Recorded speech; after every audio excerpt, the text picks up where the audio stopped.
in the prison. But in any case, Walter didn't die at the prison. The man with the coat that showed up here was the real Walter. 7 years ago, he did something in that apartment. I didn't use a UV light. I was scared. I'm certain there's a link between that and the bizarre things that have been happening here. Just a little bit more, and I'll have this whole thing figured out. I might even find that the real Walter is somewhere nearby. July 18th. Okay. Nah, he didn't figure it out. He super didn't figure it out. Guarantee it. Did not work out. I'm hydrated. I should probably hit the ad button. God. You know what actually what YouTube just asked me. I'm gonna have to do something that I never did in the past. You guys might be surprised to know that my Everyman's Guide does not have ads on it. When I put up the Everyman's Guide, I didn't want people to be distracted by ads. I recently learned that YouTube is trying to insert ads on the Everyman's Guides. So what I'm going to go in and do is actually post them at set markers where I know people are actually taking breaks, because I can see how people like watch. I can see the timeline of how people watch and what parts they binge.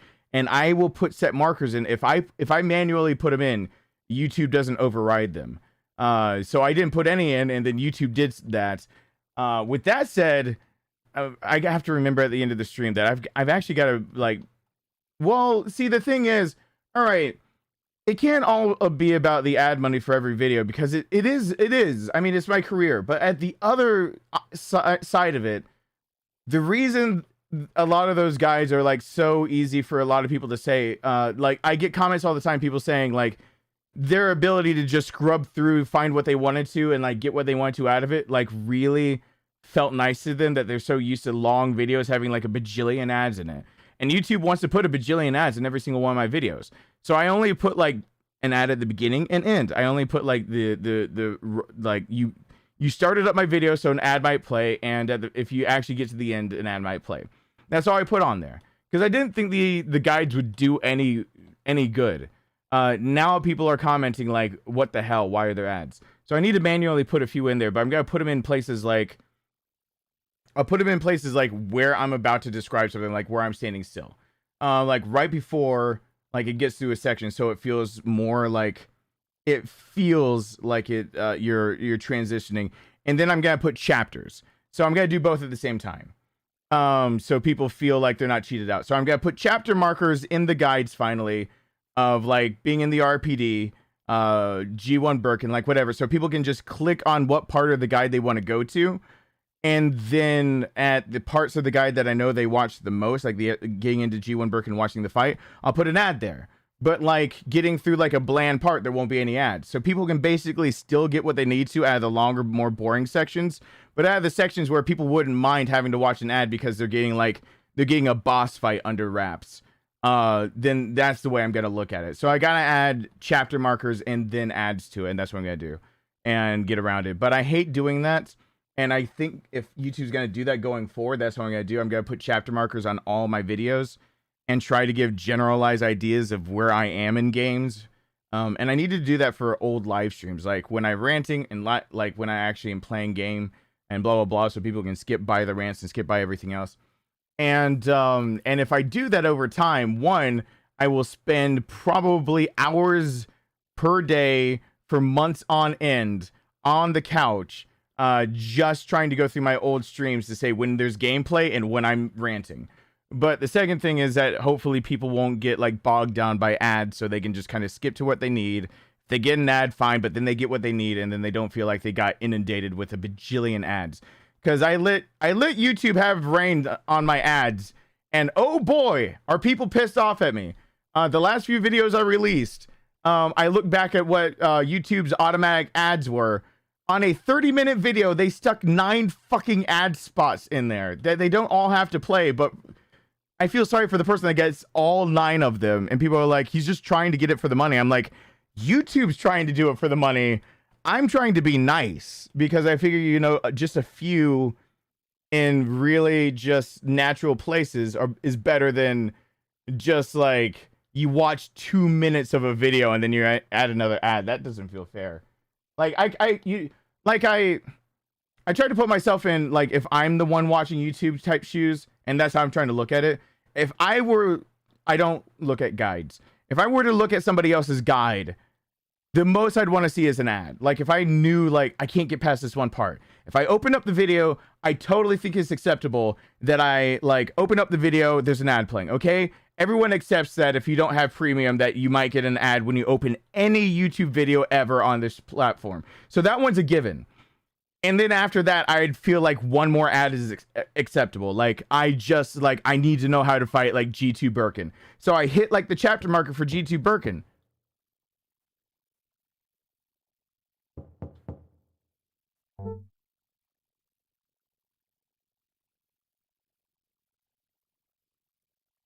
Okay, that knocking was in the game, right? That was totally in the game.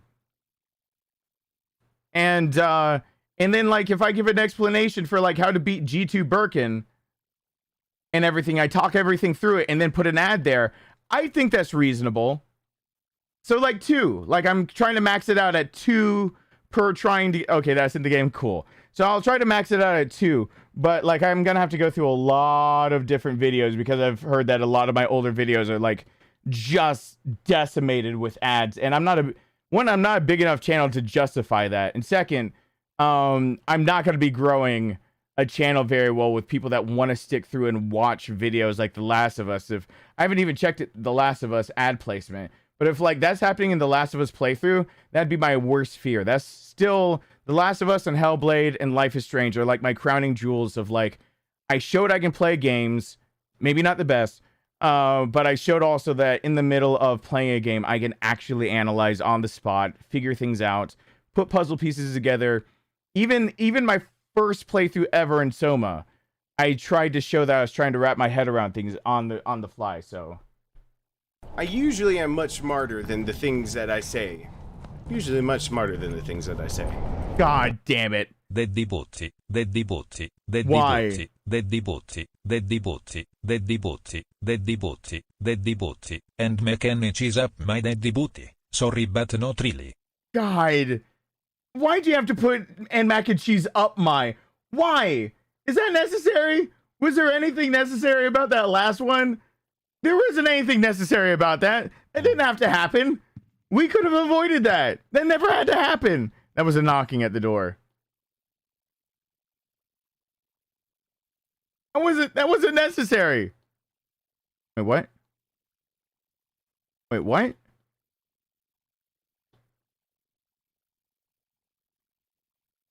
Wait, what?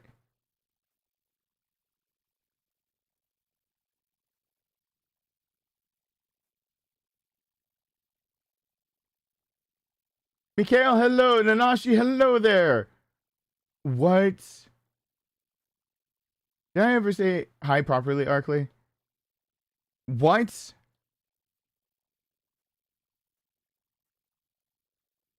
What?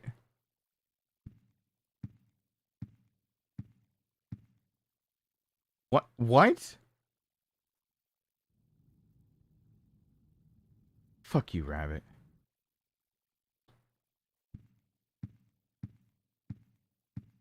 All right, let's put this where it belongs. How am I feeling? Not my best, but I'll soldier on.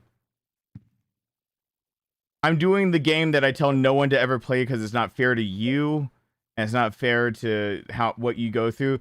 But I'm playing the comparison game for just today, being I guess since my mind is on a more somber note for a moment right now.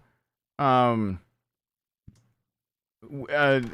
you know what, the chiropractor or the person that so when I keep saying I'm going to a doctor, what's happening is that I'm going to an actual chiropractic clinic.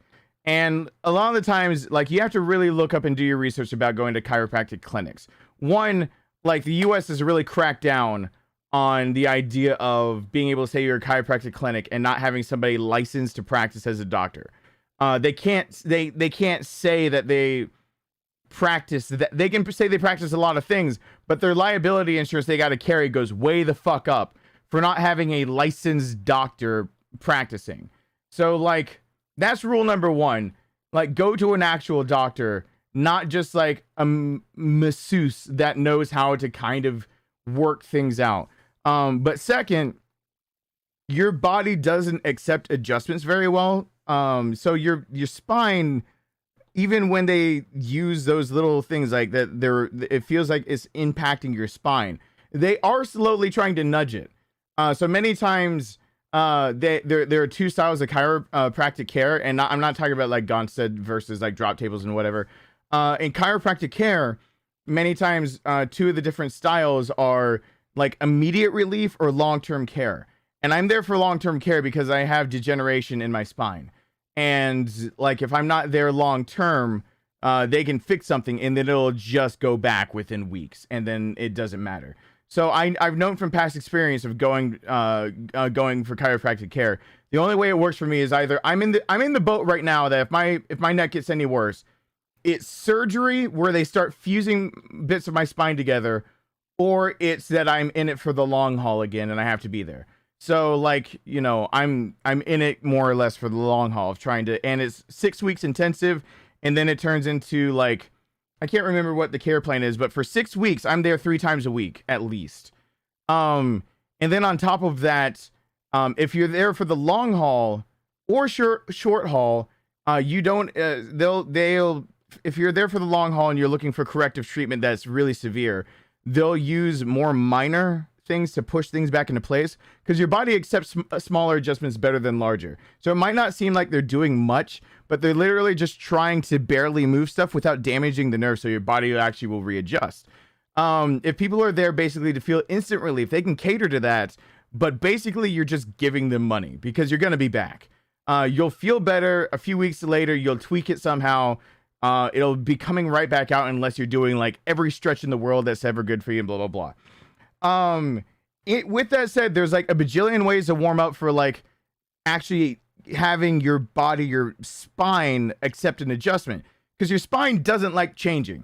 I mean, it's there to hold up your body and to keep your head. I mean, the most vulnerable part is your neck, but it's there to cradle the thing that controls the rest of your body. So this doesn't want to move very much, and when it does, it wants to stay set in place.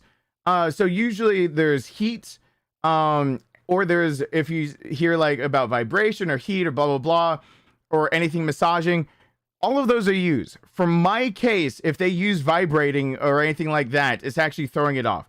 I'm saying all of that for the reason that, in my specific case, there's no way to warm me up for my neck being adjusted. There's everything else that could be adjusted, but my neck, you manually have to basically get it loose because, everything's just jacked up too much. Having my neck, basically having the muscles just vibrate a little bit, shut up, watch, doesn't do shit. I say all that because the person that does all that is like, at the place I went to, I checked it out enough that the masseuse is also licensed to be a masseuse, and that's important for me because I was like, I don't need to get worse because someone doesn't know what they're doing. They need to be looking at the x-rays, know what the x-rays mean, looking at everything to go on with me, realizing where things are in and out of place, talking to the doctor, then coming into the room and telling me to take off my clothes. Like, that's how that order has to go. By the way, masseuses around the world, why do I have to take off my pants if you're only touching my upper back? Come on. Can I please just keep my pants on? It's not that I'm insecure. It's just like, it's just one more layer I've got to put back on. And like, I could totally just stand up from the table, like after you're fit, like you just like, okay, your neck's ready to go. And I could just walk out of the room to the doctor and he could just pop my neck around, but you have me with my pants off. And you were working on my neck and my shoulder. Why are my pants off? I don't understand. My pants will be off tomorrow. That's a different story. But anyway, that is such a weird. Why is my neck sore? Because my spine is there's degenerating parts of my disc. My spine is not correct, and my C1 is knocking against my skull, while basically everything below C4 decided to fuse with the rest of my spine and decided to just not be a spine or a neck anymore. How many times do I get called handsome? I have a face made for radio. Don't even worry about that. Um, um, um, um, I went on a rant to say something more or less like serious. How am I feeling today? I was talking to the masseuse before they tried the adjustment where they popped my neck all over the place, and while talking to them, they realized that for the first time they didn't get tears out of me. I'm still her like pet project of like to get me to cry because she's not used to people. Like she says she's joking about it, but I talked to everyone else in the office, and even the doctor said no one touches her table and doesn't cry. And I'm the first person to, in a 1 week span, go to her 3 weeks. Most people can't stand her more than 1 week, so they have to use other therapies. So usually a lot of people you see there, they've got these chairs that are specialized, and they have these balls to do stretches on. Basically, instead of having like the exercise balls that can roll around everywhere, they've got one that can go on a stationary seat, and you can use it to kind of warm up and flex your spine and try to relax the muscles. They have a few different things. But she is like they recommend like like at least once a month, and that's most people can only take that. Once a week is what they prefer. They'd prefer even more often than that. But apparently I'm the only one in her entire career, which has now spanned decades, to actually take her up on that. Because they can't stand that. Whatever. But I was talking to her and she actually got pain out of me, because this was the first time that I actually I realized like, when she brought my arm behind me, she was ripping, and not in the bad way, because if you're starting to dislocate a joint and you have muscles, tendons, and ligaments basically adapting to that, your joint is not completely set where it's supposed to be set, you've got to rip it back out of place to put it back in place. It's kind of like my brother is the one that broke his nose more times. I cannot tell you how many times my brother broke his nose, realized that he didn't put it back in place fast enough because of like a fight that when we were younger trying to run away, realizing later that it's broken, and having to watch my brother just slam his own face and like have Kleenex ready to clean it up because he's gonna bleed, just so he can go like this and he'd look at me and he'd be like, and he'd call me his nickname that I'll never let you guys know for me. He'd be like, you better make sure it's straight. And he's sitting there holding his bleeding nose, and I'm literally sitting there with a ruler trying to go, I think so. Like, I'm trying to do everything I can, like, to help him. You got to re-break it. And so when people ask me, like, on some days, most of the time, I tell people, don't use the comparison game. You can always say, like, my life, like, I can't complain about my life because there's some starving child in Africa who's gonna die tomorrow or something. Like, there's always, like, an extreme case. And it's not fair. It's never fair to the person, because it just completely wipes away any legitimacy to their own hopes, dreams, lives, fear, reality of their pain, their hurt, their suffering, their anything they're going for. It just downplays it by trying to say the world is shit and it's going to continue to be shit. But my shit isn't the worst shit, so therefore I shouldn't complain.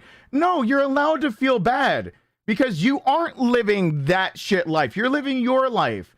And as long as you keep it in perspective of the idea of it could be worse, but not all of a sudden saying like as long as you realize like there are ups and downs, and you'll hit a down and it'll always come back up. It might not immediately come back up. I think that's where people get lost, why they want to compare.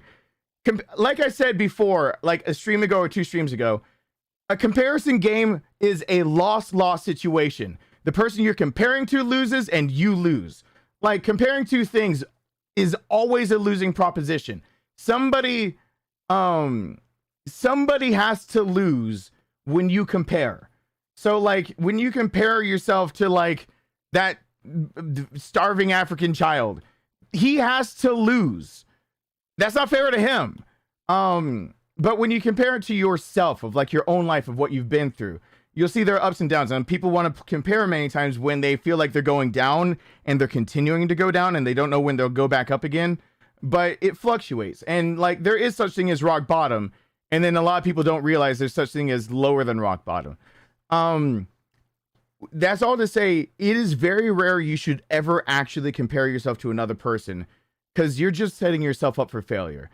I'll put it in a different way. The flip side of it is, have you ever been in that conversation where you tried to let off your feelings and what's on your chest and what's going on with you, and immediately the person goes, yeah, I know how you feel because, and they give their example, and you're just like, you know what? I was kind of unloading on you so you'd be a listening ear, and you just unloaded on me with your example, which means clearly, instead of you listening to the idea of like, I just need to get this off my chest, you're too busy trying to think of your own example of like how to basically one up what I'm going through. Yeah, it's not true active listening, but it's even a step further than that. There's such thing as active listening, and then feeling like engaging in the conversation is to one up, basically, by saying you relate to it because, and you're comparing again. I can do the reverse of that. Doesn't the reverse of that annoy everyone? And if it annoys you that when people do that to you, then my point is, now you're being the annoying one by kind of comparing your problems to somebody else, whether you realize it or not. Whether you actually verbalize it to the other person, you're being that annoying thing on accident. Like, you're being the thing that you hate when people do to you, because you're trying to feel better about, you're sitting there trying to be like, well, I can get through today because other people have it harder. But you're immediately being that annoying person to somebody that will never hear you saying it, of like, you know, you're like, man, I lost my dog today. And they're like, God, I know what you mean. I lost like 3 dogs and 2 cats and 5 whatever. And also I stubbed my toe and there's like a knife through my leg. And you're like, fuck, then go to the doctor and the vet. But I was just talking about my dog. Is very rare that I ever say ever that you should use the comparison game. Don't compare your feelings to somebody else's. Today has been shit for me. It hurts. Even the person that was warming me up, the masseuse, she realized that the 3rd time around that she felt that she was ripping muscle, and in the good way, not as in ripping it in irreparable damage, but she was starting to stretch finally tendons, ligaments, and muscles back to where they're supposed to be, to a point where that it was actually hurting me. And so now I can't put my arm behind my back because she did enough damage that with corrective care at the exact same time, the damage will heal and put have my own muscles, tendons, and ligaments now hold my shoulder where it's supposed to be. So that's the whole point of what she's doing. She's basically literally ripping it out of place. But when she asked me how I was doing, the first thing that came to mind was what I tell people many times, which is something that's always sat inside me, that my brother I sat there having to listen to doctors with my brother being told, this is the worst pain we can imagine somebody going through. And like, you know, I immediately want to throw out kidney stones, and I'm being that annoying person being like, I've been through kidney stones. Like, does it feel like that? I didn't mean to be that way, but like, I couldn't gauge what they really meant by like worst pain ever. And they're like, no, it's not childbirth. It's not kidney stones. It's not degeneration. It's not chemo. It's not all these other things. It's not carpal tunnel. It's not whatever. It's all of those things that you're thinking, combine it, then square it. That's his pain. And that was like the first time like I was hit with something like, I have no comparison to this. My brother's going through so much pain that doctors are saying, this is not quantifiable. Don't even try. And so she asked me like, did this hurt? And because she actually heard me grit my teeth and like, actually, like, I never like trying to act like I'm in pain when I'm not, but I make a very specific sound if you get me in pain. And it's very audible because you could hear me trying to hold it in because I just need to keep it together, especially when I need to stay loose. And the first thing that came out of my mouth was that if my brother can take it for 6 years, I can take this piece of shit for just a few minutes. And like I didn't mean for that to slip out. In my opinion, honestly, how has today been? Today, I guess in the scheme of things is shitty. And the way I should look at it is that it'll get better. That's exactly why I'm going to a chiropractor. I know my neck is shit. I know that in 2 or 3 years, if I hadn't done anything, I could not sit in front of a camera. I couldn't even do my job. my neck would be so bad off that like sitting here for 3.5 hours, about 3.5 hours, that'd be out of the question. It'd never fucking happen. Sitting up in a chair is like my spine's getting bad and I need to make it better. And my shoulder, I didn't even realize was basically not correctly in its joint socket, like ball socket not working correctly. So my joint wasn't even working like it's supposed to, and all these other things aren't. And so the way I should be looking at today is like, it's a bad day, but you know, tomorrow's a new day. That's how it always should be. In every now and then, today is one of those days where I looked at it and I couldn't find, like, I know tomorrow is going to be more pain. Like, I know tomorrow I'm going to show up and it's going to hurt again. And I know Wednesday is going to show up and it's going to hurt again. And tomorrow I've got to hold it in while my son is there because it's early release. So he has to actually come with me to the doctor.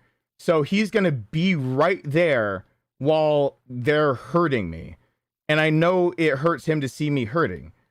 And so I know I'll be sitting there and trying to like suck it up and everything.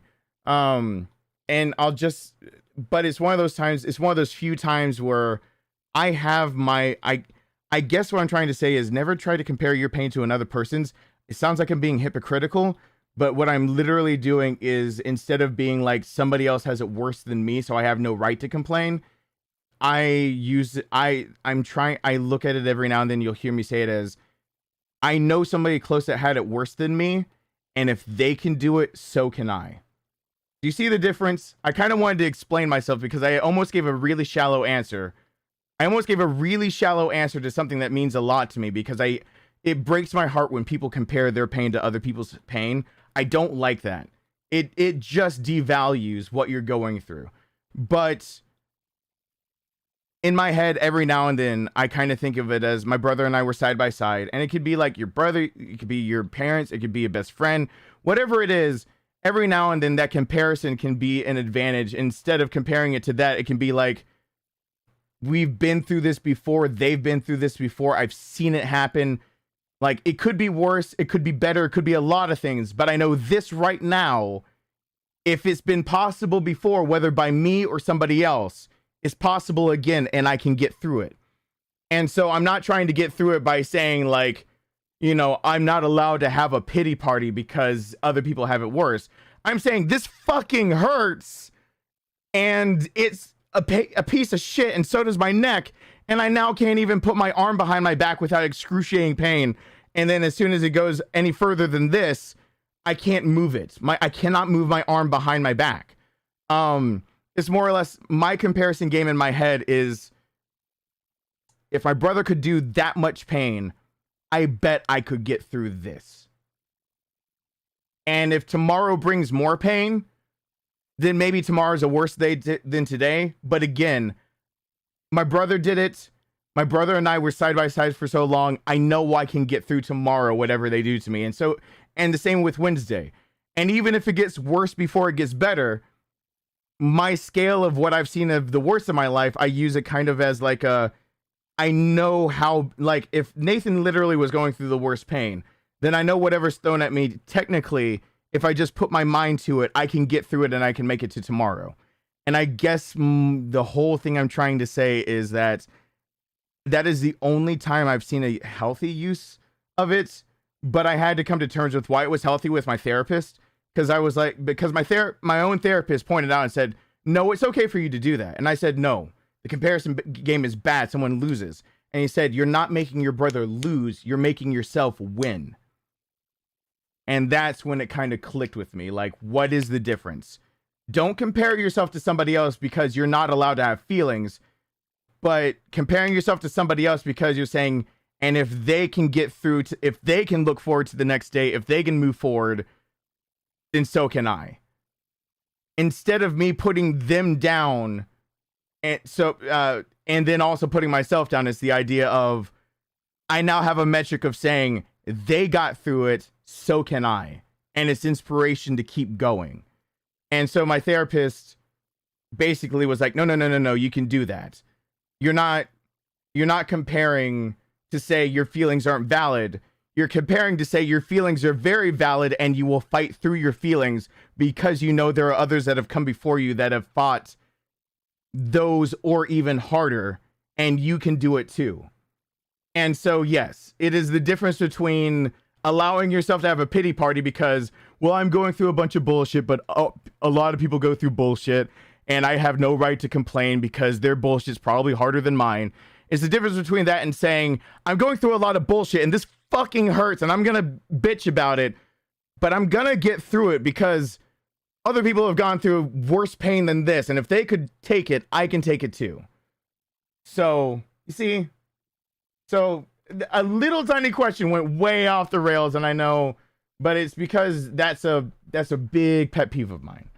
A big pet peeve of mine is people comparing as soon as I want to get something off my chest, and they compare, and it has no point to the comparison. It's not to help out my situation. It's like, I just needed to be heard, and they didn't realize it, so they went off and compared. If you're going to use that game, if you're ever going to sit there and be like, you know, life sucks, yeah, it can get shittier, but use it as inspiration. Like, if you really want to sit there and think about, like, well, people have it worse than me, think about it this way. If they had it worse than you and they're still surviving, then you can put one foot in front of the other and get through another day to see if tomorrow will be better. So if they really had it that much worse, you got it bad right now too, but you know it's possible. So instead of it being you don't get to have a pity party, it's yes, it sucks, but you'll move forward. See, does that make sense? Did that rant make sense enough that I can move on now? That made sense, right? I need some affirmation so I can unpause this. Hello from Australia, a horse named Kids. Like that made sense, the differentiation between not letting yourself have feelings versus the idea of inspiration of I can get through it too if they can, and I can push forward even if I know tomorrow might be another shitty day. Right? Okay. I got one, it did. That's enough for me. Alright, I'm gonna keep going. Good night, Aubrey. Good night, BJ. Alright, let's keep going. Let's see what's happening in here. Yeah, today is one of those days where I compared myself to my brother's stuff, but it's definitely in one of those times where it was like I said to the masseuse, I was like, if my brother could take that pain for 60 years, I can take this. And it was more of like I can push through this, I can continue. Like, I didn't want her to like stop and lit up on it because I really need my shoulder to be back in check. And so I didn't need her to stop short because she was afraid she's hurting me or doing all this other stuff. I needed her to just keep going and doing her job. And the way I got through it was, I know I can keep going because somebody that's a lot like me or been through stuff like me, blah, blah, blah, they've been able to handle it. I know I can still, like, this day too will pass type deal. This too shall pass, so.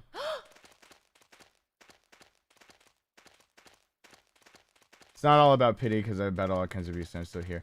And it's not all, it doesn't always have to be about pity. It's like, it's one of those, it can be about getting through, like inspiration, things like that. October 28th. I Hey, have Rudy. to take a train or something to get to Ashfield. Everyone says Ashfield is a scary place, but I really want to see my mommy.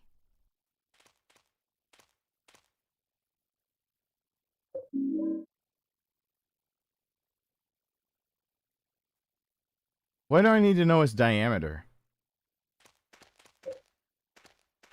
Oh, come on. I don't need it.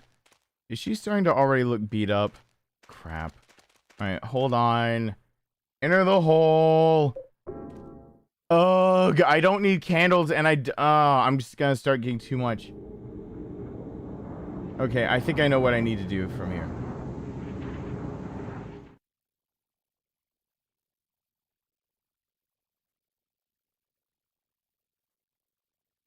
Alright.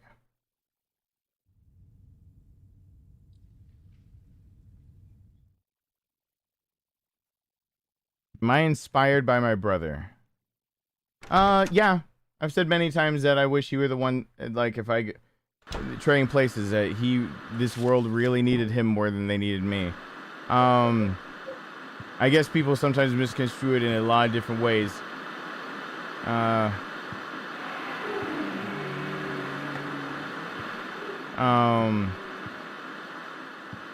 I guess another way I could more easily put that is, yeah, I'm definitely inspired by what he was able to go through and keep going through. The biggest inspiration my brother left behind for me was something that people, I guess, wouldn't think about or overlook more. Biggest inspiration Nathan left behind for me was that throughout all the years of everything he did, he chose a career of helping people that were in the exact same position he'd end up being in, but he never resented his career.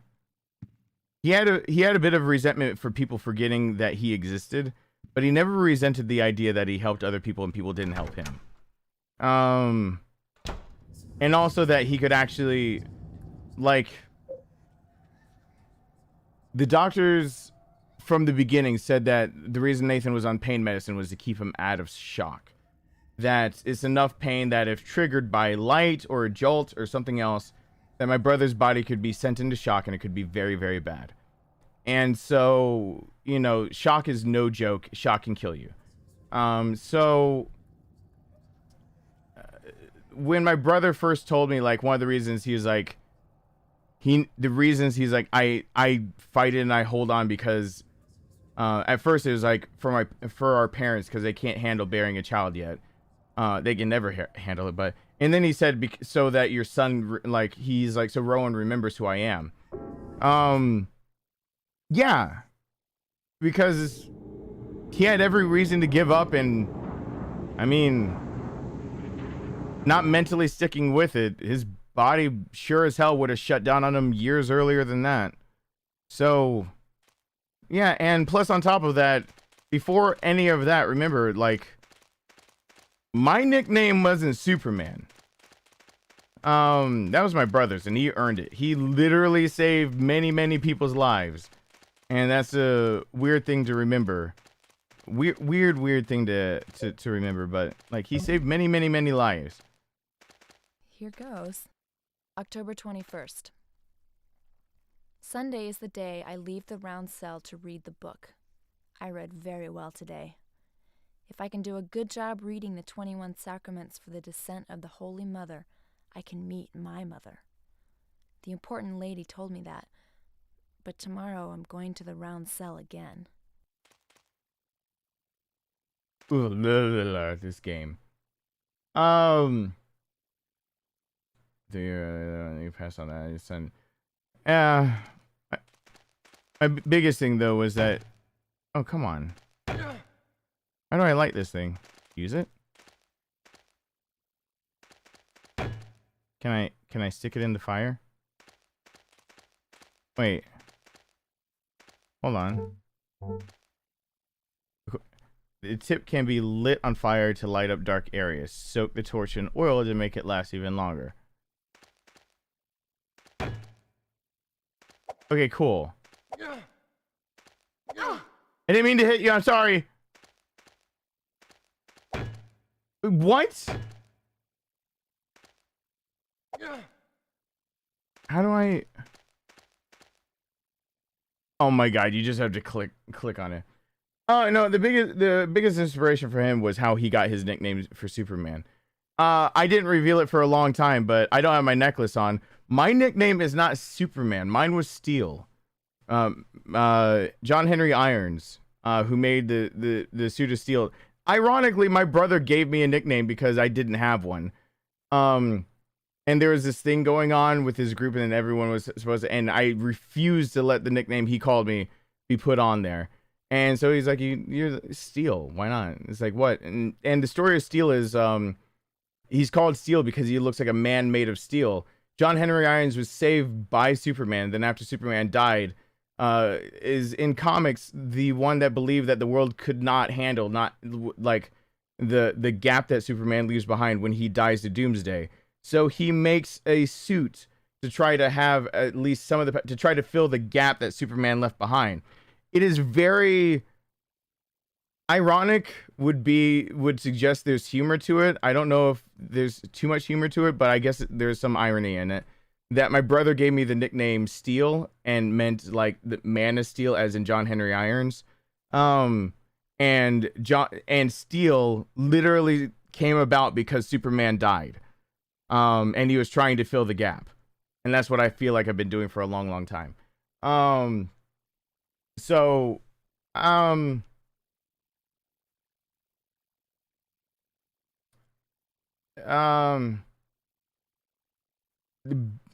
guess when people forget that my nickname was not Superman, just because I wear Superman, that's in honor of him. Mine was the thing that usually is in my neck. Yeah, his nickname is the Man of Steel.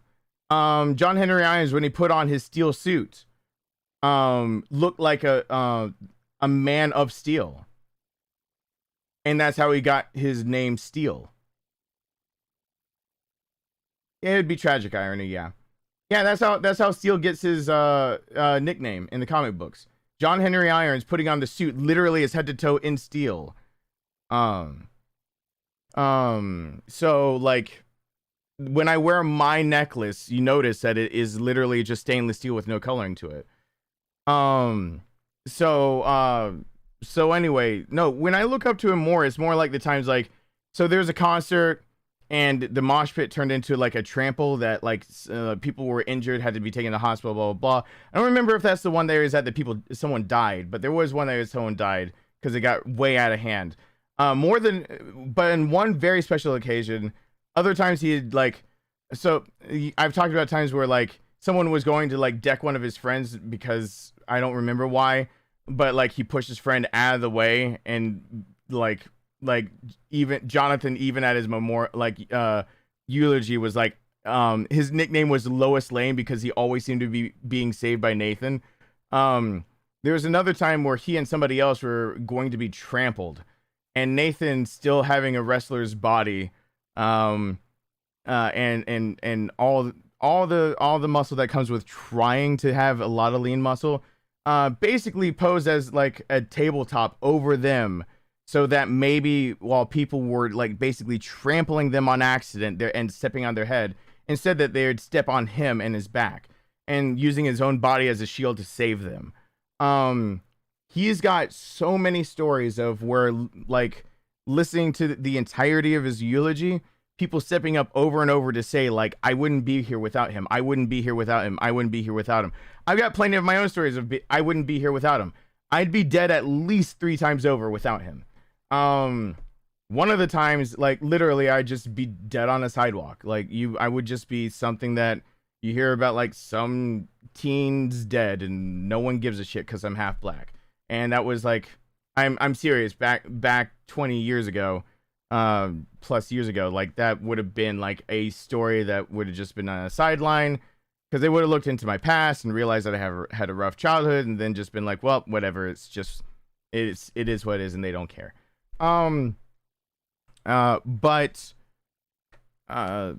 You know, I lived through that because my brother carried me basically to safety and did something that he didn't, I wish he never had to do, but to save me.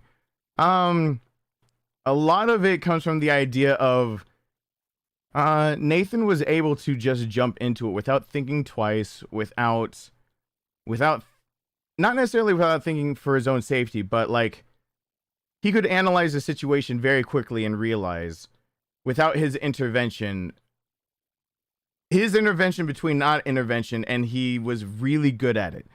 As opposed to me, who hears a crack addict going in front of the house and I get bruised all to hell because he gets an elbow around on me and God forbid he actually had a weapon on him. When I could have called the cops. Like on my way there, if I really thought he was that big of a threat, like I made a bad judgment call because I thought I could just take care of it on my own. My brother wouldn't have made that kind of judgment call, and he never made like really bad judgment calls when it came to his health and other people's health. But when he saw like he was the only line of defense, he would step in. If he saw that there was something else, he'd try, but like he wasn't afraid to. So there was. And on top of that, like, I wanted to be a counselor. I wanted to help people. And I backed off because I realized I take those problems on my shoulders and I can't let it go. My brother takes people's problems on his shoulders, but at the same time started working for Avita, who tries to help those that have physical or mental disabilities. They can't live a normal life. So he's taking all their problems on his shoulders, and literally sometimes when he has to help carry them around. He was able to do a lot of things that I just couldn't bring myself to do, and I can't do. I still can't do. So a lot of the inspiration that from him is not even just his mind, because when he died, I felt like I had lost that half of me. I always took it for granted that I'd always have a living encyclopedia, that I'd just like a phone call away and just be like, hey, I've been thinking about this like theory, or I read this theory, I read this paper. What do you think about it? Like blah, blah, blah, blah, blah. And have somebody be able to regurgitate all this information they've got about it. And they're like, he's like, got anything else? Like, oh, I almost said his nickname for me. And I'm like, no, we'll talk. And he's like, well, talk to me like about, that sounds interesting. So I like just being able to pick up the phone and have like a living encyclopedia to just bounce ideas off of, or just be like, hey, like he's the one that realized that my ex was like cheating on me and bad and actually abusive and all that stuff. And without him, before he died, telling me all of that, I probably would have let her continue a lot longer. But I didn't realize how bad off I was until even my brother was just like, she's really bad. She will never give you credit for the work you do, and she will always use up everything that you've got until there's nothing left of you other than somebody who tried hard and seems like they accomplished nothing. And he realized that right from the beginning and wasn't afraid to tell me. Everyone else was afraid to tell me, and people came up later and were like, we could tell. And I was like, then why didn't you say anything? But my brother, like, being able to do things like that, like, I owe a lot to not just that encyclopedic mind, but the idea that he would step in, he'd do what he thought was right.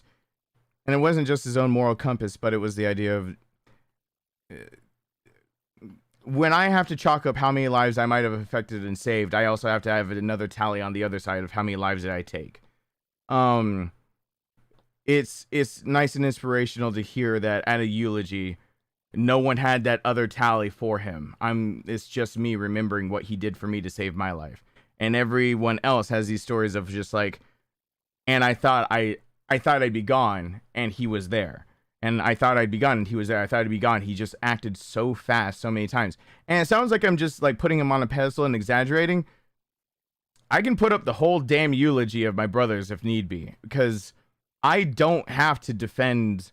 I should never have to defend when it sounds like I might be exaggerating that I'm telling the truth. But second, I have no need to defend it, because all I ever have to do is play other people talking about him, and you just hear a dozen people saying, I wouldn't be here without him.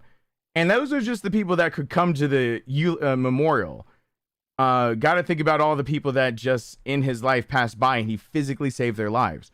And then on top of that, what mentally he could do for so many.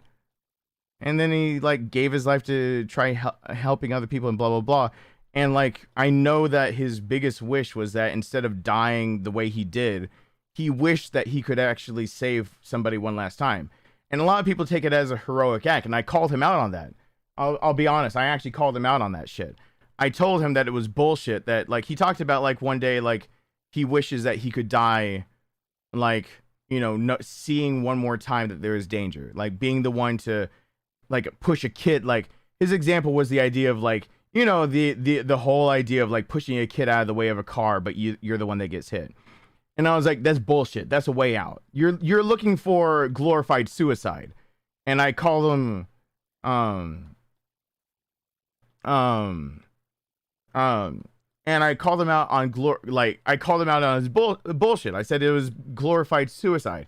And he changed the way he said it, and then it made sense to me. He said that he's gonna die one way or the other. And people have forgotten that he's even in a basement suffering. He doesn't have that much say about how to help people. Like, he doesn't have that much interaction.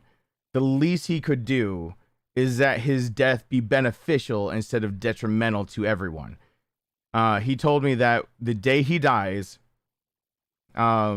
my parents are gonna be torn up, and I'm gonna have to live with that on my shoulders. That I'm gonna be the one that grows old without him and has to bury my parents alone. And he told me that in exchange for that, wouldn't it be nice that for all the grief me dying will cause, that somebody else gets to live because my life was given up, if it was going to be given up one way or the other. And when I looked at it that way, I realized what he was really trying to say. Like, he didn't necessarily, it's not that he was searching for like the meaning of his life. That's what he did with his research. He just wanted the idea of, like, I know I'm going to die, so let it be for a good reason rather than just peacefully in my sleep. It doesn't matter. I'm already going through pain. I'm already doing all this other stuff. So why not save one more person? And like, I could accept that explanation from him. I backed down off of calling his bullshit of like saying you're looking for glorified suicide. And I asked him honestly, I said, are you looking for that? Or are you looking for one more contribution? And he said, if it were my choice, my death would be much more than one more contribution, but a life for a life is good enough for me. So yeah, it's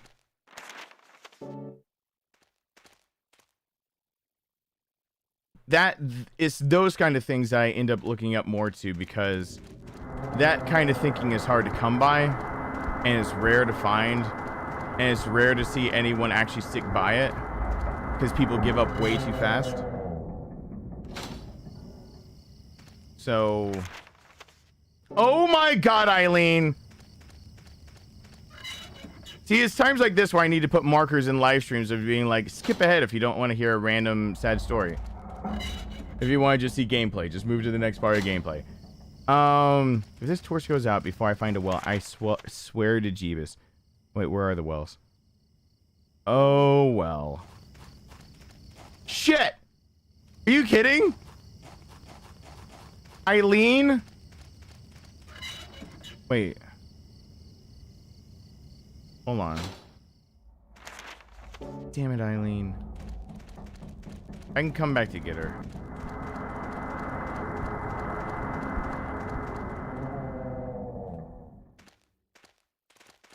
How did she catch up this time? Eileen, I don't give a shit.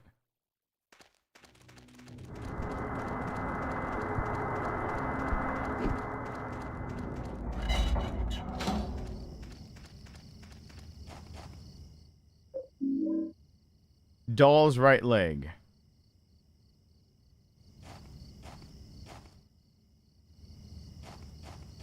All right, Eileen. Sweet cheeks, come on. I meant to leave you behind, but I'm going to tell you I didn't mean to leave you behind because you're being annoying as hell.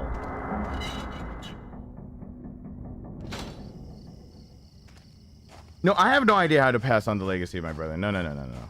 I've never even attempted that thought for one really good reason. He and I were just really were two sides of the same coin type deal. I have no intention of trying to give up my identity to try to figure out what his was and pass it on, because that's what it would take. He was a very different beast than me. Because I ask why, I will ask why of people and try to help. Nathan was able to completely shut himself off if he realized.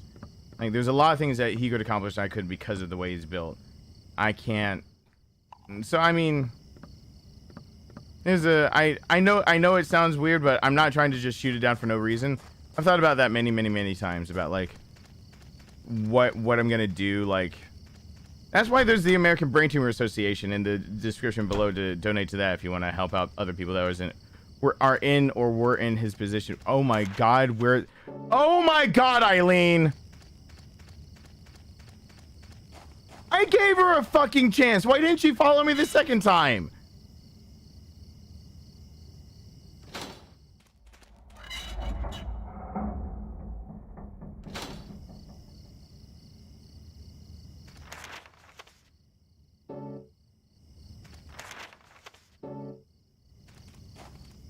Yep.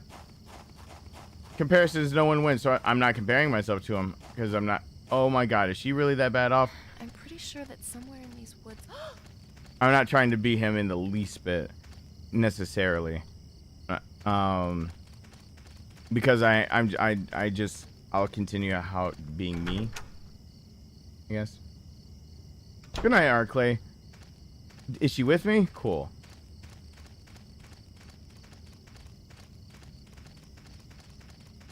When is Eileen? First person to ask how is Eileen is dead to me. How is she? She should be 6 feet under. Is she really gimping more? No, she's getting hurt again. It's because of the times I left her behind. Shit. RE7 Madhouse, my original Let's Play of that. People have asked me to come back to that a lot of times. Man, that game scared the shit out of me. Walter's not gonna come and like wreck my shit, is he?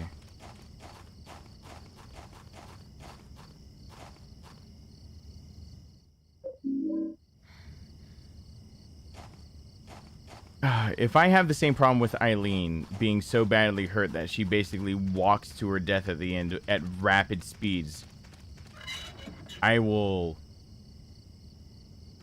scream bloody murder. GJD, you were already on the shit list. Exclamation point burner for GJD. Oh, fuck, he's got a shotgun. A chainsaw?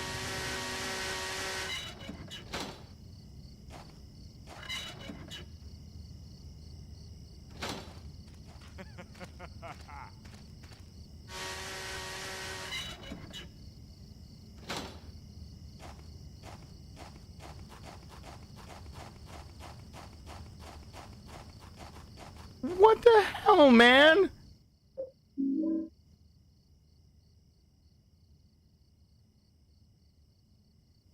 What the hell?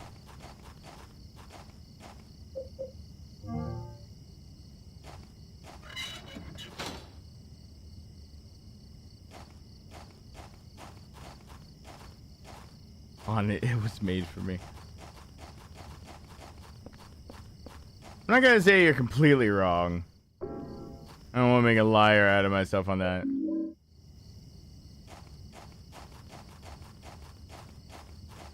What's this medallion for? God.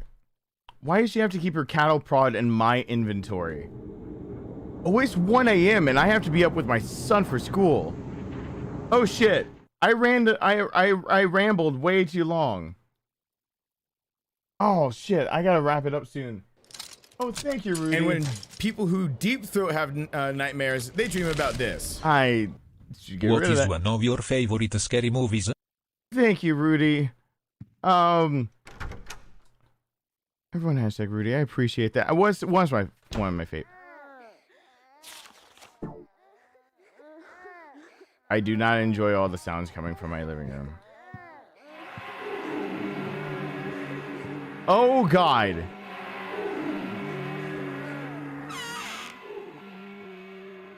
Welp. Yeah. I'm streaming long enough to... Fuck, I'll take the candle. Gotta get the spirits out of here. Not worried about the ghost right now. I don't know what the crest of it...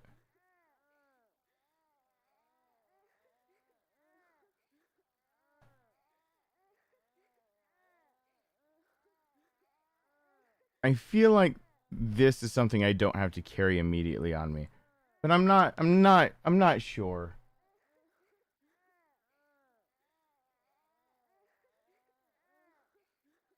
We would like to buy one child, please! Oh gosh. I just read that one. I don't know exactly how to...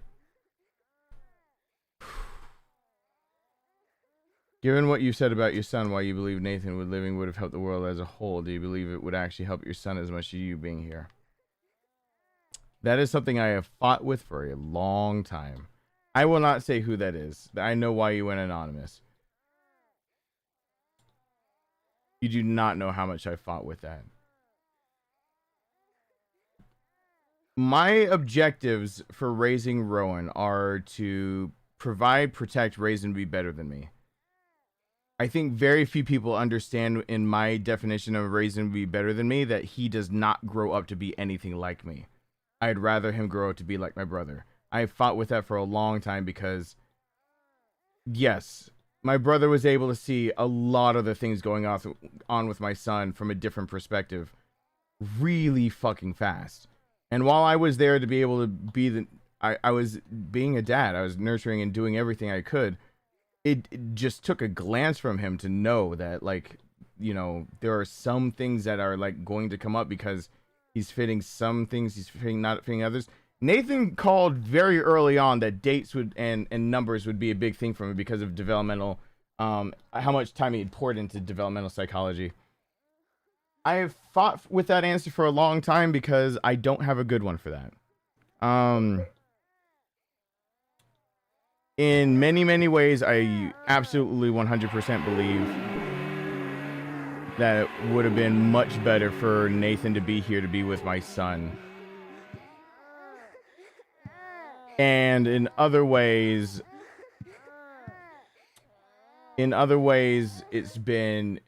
Did you just make it do all sevens knowing it would do that? Thank you, Jeffrey.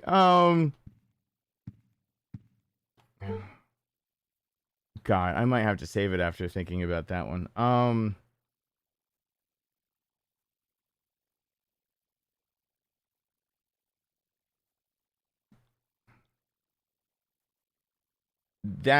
That question dreams my brain every time.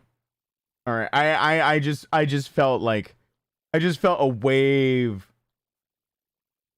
of exhaustion thinking that one through. All right, bear with me. I'll explain this one. I think I'm finished for the night. I should play more of this and talk less. I know. I'll probably schedule tomorrow after my son's baseball game. Like I'll schedule stuff to happen tomorrow and throughout the next week. Doesn't matter if I'm hurting or not. I can't afford chiropractic care and doctor visits and checking out my ear if I don't keep working. So that's I have to work.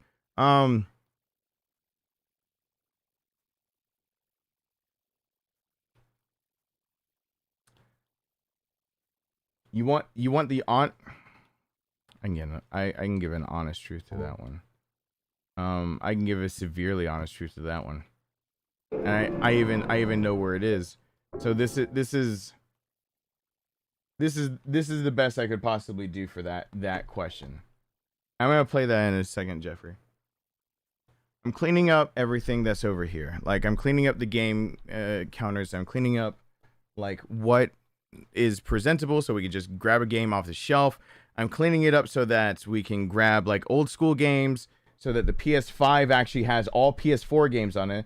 So the PS4 can come out of the office because the PS4 is still there because not all PS4 games were on the PS5. I spent a whole fucking day because you can't just switch hard drives. That's not how it works. And the hard drive was too small anyway. So that hard drive transferred all of its games over, and then now it's kind of just sitting there blank.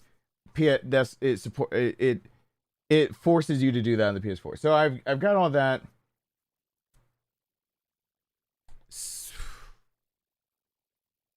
I have a pros and cons list that I made because of therapy about the pros of me being alive and actively being Rowan's dad versus the pros of me having been the one that died and Nathan being here to be Rowan's uncle. And that was off of my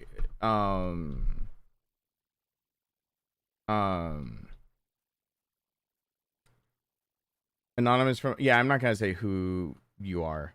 Don't worry about it. You're just curious about how my brain processes it? Guys, please to keep the stream to 1 rant per stream. GJD, basically. My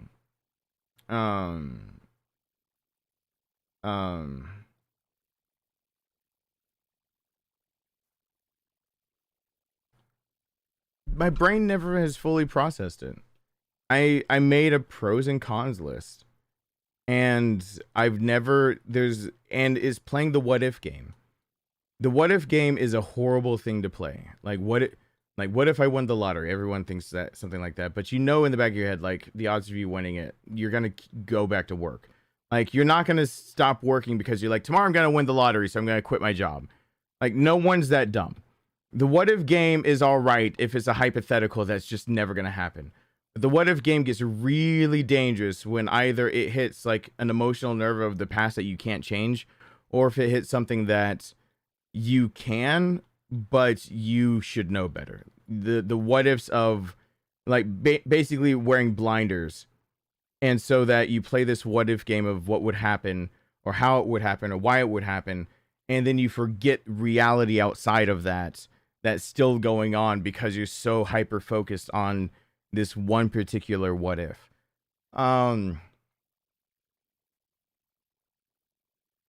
I had a hard time having a child in the first place. I didn't think I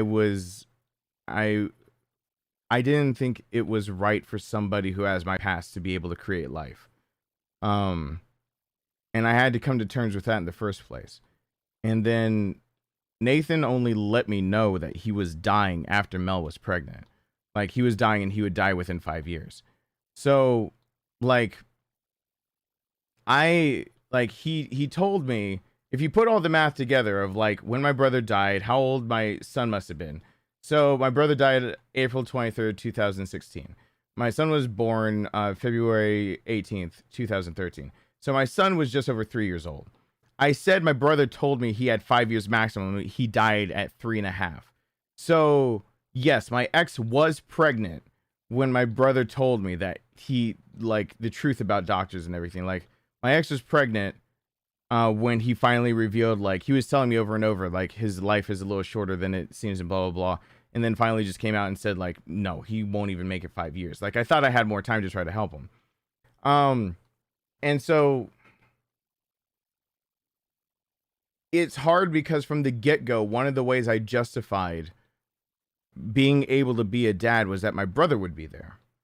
Like, I justified the idea that I wouldn't be able to make major fuck-ups because I knew my brother and I knew how much he would want to be an uncle. And I knew that he wanted to be involved, and I knew that I could trust the way that he would view things, and I might not agree with it, but I'd know that if he brought it up, it's something worth looking into it. I might stick with exactly what I was going to do. My brother was very, very good, though, at picking, like, for example, circumcision. Like something that I would have just blown right by until he was like, you do know, like, everything that goes into that and what it can do to a child. And it's not just something that you just go in doing. You need to know the pros and cons, because there are literal pros and cons, and it's not just about like sanitation or nerving. I mean, there are a bunch of cons to letting a child be circumcised at birth instead of later on in life, or letting it be their choice later on. Like, there's a bit. I wasn't even aware of things like that. And I could have disagreed with it, but I wouldn't have ever had like the opportunity to see that kind of information. One of the ways I came to terms with the idea that I could make a child, I could make a life, was that my brother would be there to stop the worst parts of me. Like, he'd call it out. He'd see it from a mile away. My brother dying kind of started negating part of my reasoning for being if you think about it that way, it was rough for the idea of it negates part of my reasoning for that I'm allowed to be a parent. Like, it negates the idea that if part of the reason that I could come to terms with the idea that I'm allowed to be a parent is based that he's alive and he's dead, then am I still allowed to be a parent? And I know that seems like bad logic, but my past would say that I had every reason to think that I don't necessarily want to get into that necessarily, but basically my own past of what I was trying to grapple with in my head and kind of growing through that alone.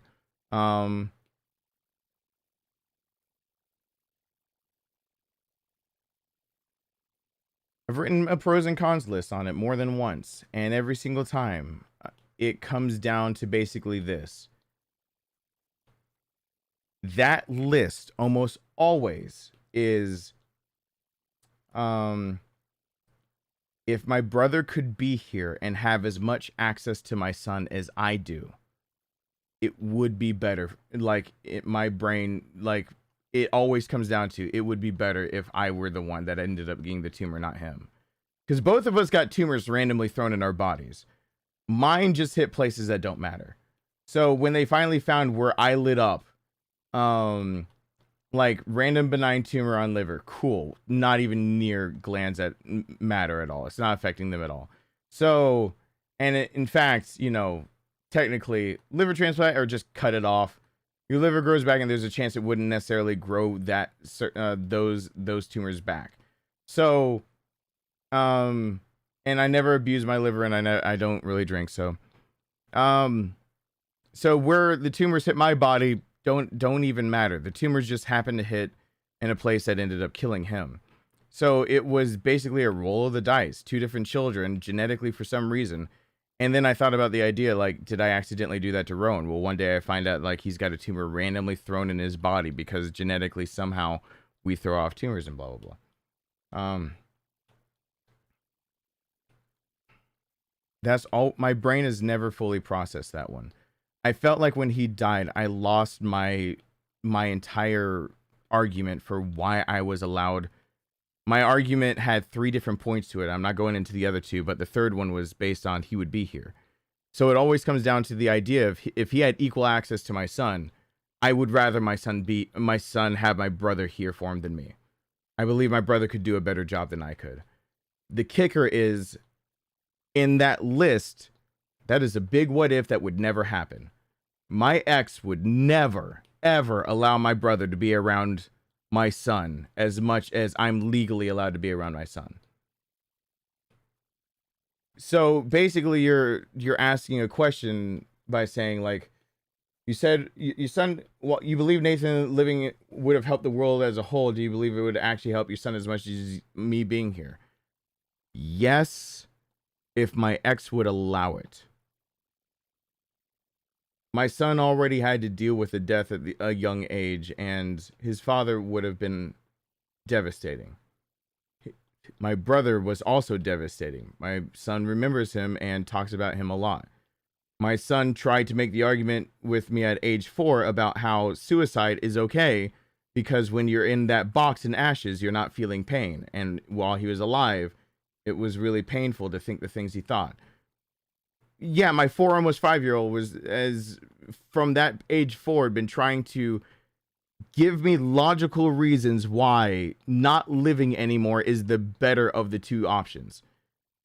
My brother dealt with, I don't know, let's just put it out there, a young child who was also suicidal.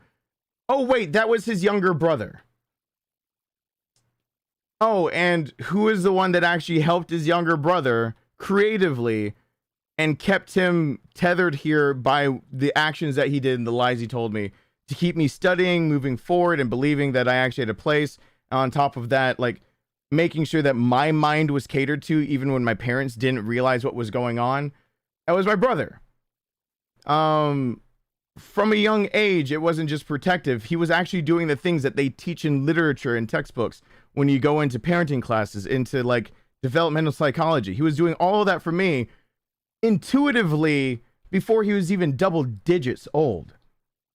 And it's kind of the question of asking me, I have a child in there that's way too much like me. Who would be the better person? The one who went through it and needed help, or the one that actually helped the person that went through it? And the answer's gonna end up landing on the person that helped in the first place. This would be my brother's second go around of a brain like my son's. This would be his second go around of saving somebody that thinks like that. And he'd have more experience, more intelligence, more things to go behind it. What I've got going for me is just my simple dedication and being able to be here. Like, I was the primary caregiver. I have 50% of his time. More than that, because my ex is a selfish son of a bitch who just bought a brand new car today, let him know over the phone to get him excited. And I'm thinking, yeah, I might have to take her ass to court. She literally just, that means that all of the equity that I put for years in that house, that I spent all that time for, she literally sold that house to pay off credit cards she hid and buy a car that was almost $30,000 new. That is what my ex did with all of my hard work for years. I say our hard work, but she refused to do more than what was basically mandatory of her and never gives any credit for the idea that I put her through masters and specialists. So within 2 months time-ish, my ex was able to blow through $80,000, most of it debt, and then the rest of it on a car. She didn't need a brand new 2013, whatever the fuck that was. That is literally after all payments and tax. I'm not kidding. It's just a few cents, basically under $30,000. She just bought it today. She basically has no money again. So, no, actually, that's the reason why I'd have to get a prenup if I ever got married again. It's literally to protect my son. I can't ever go through another phase again where, my hard-earned work all of a sudden gets split 50-50 from a marriage, because when it comes down to it, I can never have financially my legs swept out under me so hard that I could not continue to be a dad. So if anyone gets married to me, they'd have to suck up their pride and realize from my perspective, I'm not doing it because I don't trust them. It's the idea of not all relationships work out. And if it doesn't, my son can get screwed over. I don't care. Leave me destitute and homeless. I don't give a shit. But as long as he needs me, I need to be able to take care of him. So I can't have the same thing happen a second time. There shouldn't have been an issue. I should have that, what I earned, and I never got it, and she just spent it all in 2 months' time.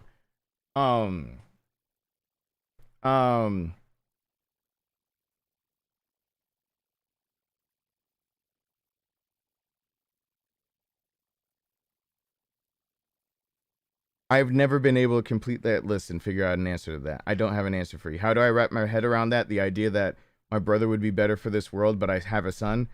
Never have figured that one out. My brother would be better for my son's mind. He would be able to actually help my son's mind better than I do. And he has a track record showing that no matter what's thrown at him, he will continue to help with the odds stacked against him. With me, it's not that I won't continue to help. It's that I have a breaking point where I put their problems so much on my shoulders that I get weighed down and I don't help as well as I could. But on the flip side, it always comes with the if he had enough access to my son to help him, and if my ex didn't yank that access away because my brother's telling him shit that she doesn't want him to hear. My ex and I just had another argument about him getting the flu shot. You know, in history, the most well-documented, correct me if I'm wrong, but I don't believe, least known any of side effects of any vaccine ever in the world, by far does more good than is ever done harm in modern history. And she's sitting there telling me, what's the point of pumping random chemicals into his bloodstream and into his body? What's the point of that? Because he still, masks are no longer mandated at his school. His school is going to be shut down in the next month or so, I guarantee it. But masks are no longer mandated. My son doesn't care. I did train him in that point, and then he internalized it and actually did research on his own and realized that it wasn't just whatever. There's a reason for it. So like in his class, he is only one of like 4 or 5 kids that actually wears a mask all day long. He wears a gaiter that has a filter in front of it, so that he won't expire as much, but at least it's a level of protection for those from droplets and whatnot. Her argument was, since he's so good at it, what's the point of putting chemicals in him?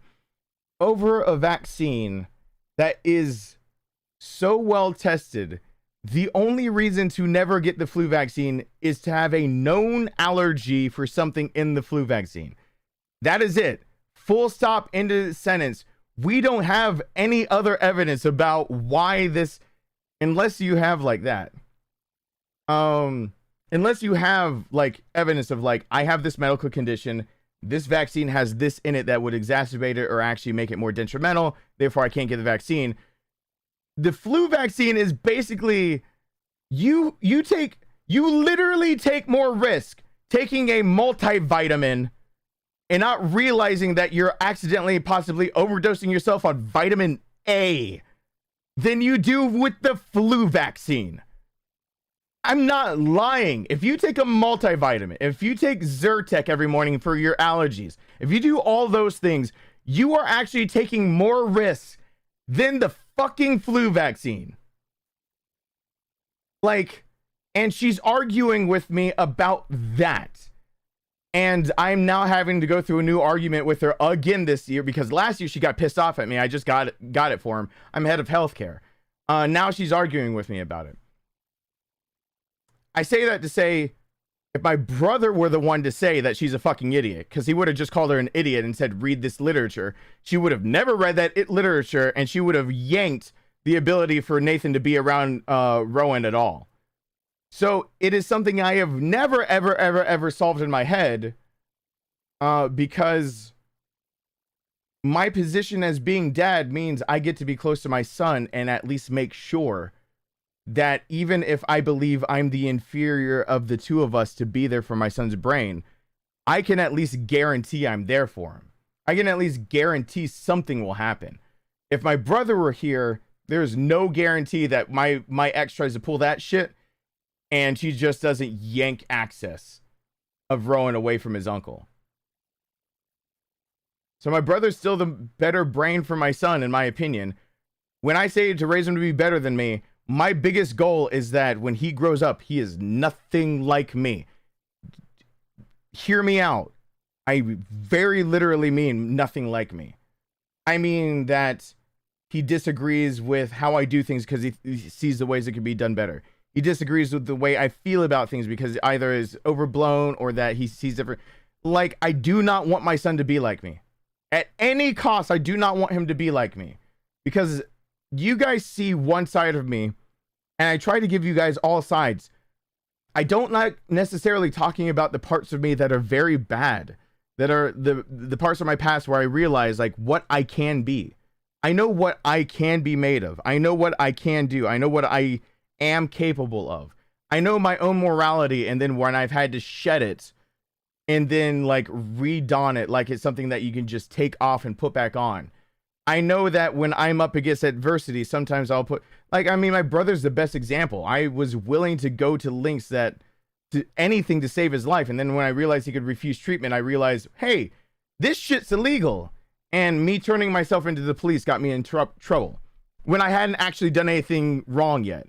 I was just in the process of doing something very wrong to get him money faster. I've talked about that because people should know that, like, you can make impulsive decisions even if you think things through. I didn't put money over my brother's life, but in doing so, I was willing to do something that was, in the end of the day, illegal. It doesn't matter if the ends justify the means or if I had every intention of paying back every penny. I just knew I was running out of time and I had to get him somewhere specialized to let him live longer. And I stopped listening to the idea that he knew that living longer does not mean he gets his old body back. And he knew that that money would cost somebody. And he didn't want his parents to give up his house, and he didn't want me to basically give up all that money. Like,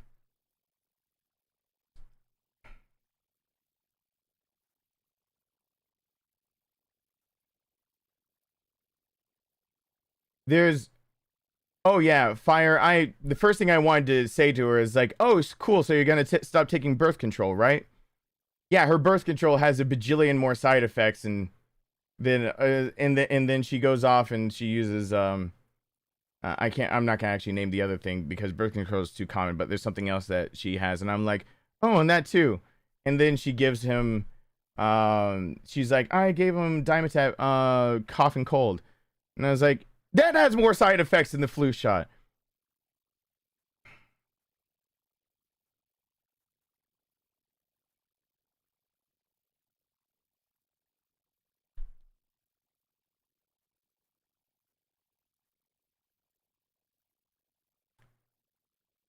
I know the impact my brother could have on the world. That pros and cons list I've written many, many times has not been for the idea of bringing my brother back. I can never do that. It's for the idea that my world got unraveled. And I got left alone. And it was the first time in my life I realized that I was truly alone. That I had always had actually somebody there for me. Even when I was depressed as hell and felt like I was at my lowest. And I go back and I read some of my journal entries right before he died. And I realized that basically I was putting my life on my son's shoulders. I was depressed. And without my son alive, that would have been depression to the point of being suicidal again. I know how bad off I am now looking back at those journals. But being a dad made it so that it never got to that point. It was that, but I have old journals saying that, is it fair that basically that I'm putting the idea that I'm still alive on my son's shoulders? Literally, I have a journal entry from 2015 saying, like, it sounds much more sophisticated and I could go get it. If you really want me to, I will, but it's like is it fair to put on the shoulders like the mortal coil, some blah blah blah, for someone that doesn't even realize, like, I have a way with words, and it sounds like I'm actually writing a documentary or something, like they're a book, like I'm actually trying to write it for someone to read it, but it's actually the way I write is a lot more elegant than the way I speak. And it's not because I have time to think about it, it's just that the way I actually process the world and write it down, and the way I speak, sometimes they don't, I had to learn to speak to public, like to audiences. I didn't have to learn how to write. I naturally knew how to write my thoughts down, but I didn't know naturally how to say them out loud. So I naturally can just fluidly go through thoughts and write them down. But saying them out loud, I can go on and stumble over myself, go on tangents to go this, that, and the other. And so, like, when you read journal entries, if I ever read them off, they sound like I'm writing a novel. But it's actually the way my brain is actually thinking, and I'm actually writing it down. I'm not having to worry about the words because the words flow naturally from my hand, not my mouth. I was suicidal as hell, and I just didn't realize it because I was covering it up with the idea of being a dad. And I was so beaten down in my marriage that I didn't realize that's where I was. I didn't realize that. And finally, right after that, I remember having an outburst telling her that. Like how bad off mentally, and she just shrugged it off. I say an outburst, but literally, like, it was more like a plea for help of like, I'm bad off, and she just shrugged it off.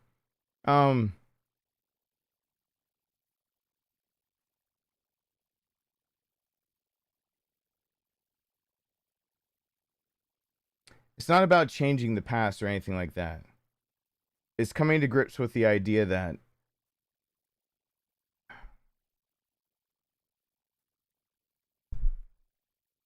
I'll bring it back to gaming and then I'll stop.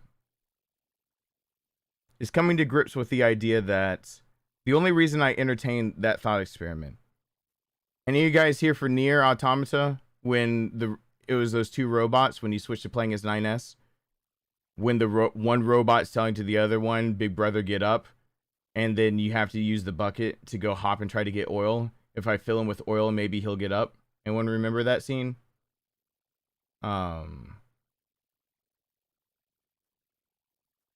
That hit me out of nowhere. Like, I lost it. And to tell you the truth, I reached out to somebody because they reached out to me, and they realized like I don't want to say who they are because they're not here and they can't. So I don't know if they're comfortable with that, but they've gone through a similar situation with like loss of family member like that close and whatnot, and they've been going through it for years. And I lost it. I broke down, and I can probably go back in my text log, but I mean, I literally just sent a message. It was a pretty simple message that I sent. And I just, like, it was like more like a plea of like asking. And I asked, like,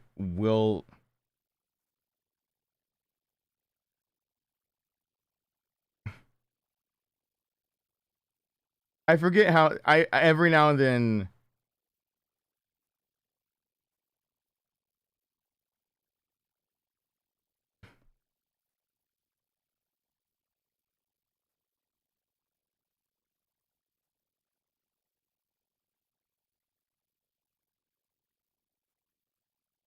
I asked, that pain of Nathan gone is just going to creep up on me randomly for the rest of my life, won't it?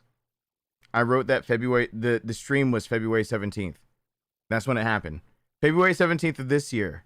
When I was out of this room because I was crying and hyperventilating, basically, because one scene about robots grounded me. At 12:14, just a text. That pain of Nathan gone is just going to creep up on me randomly for the rest of my life, won't it? Their response, yes. The next one, at the damnedest time. And then they said, plus you are already in your feels, so take your time. They said, you know we don't mind you being emotional. It shows that you loved your brother with every fiber of your being. We are here for you. Later on, just to make sure, almost a month later, they saw that I was upset again in the game and I was doing okay.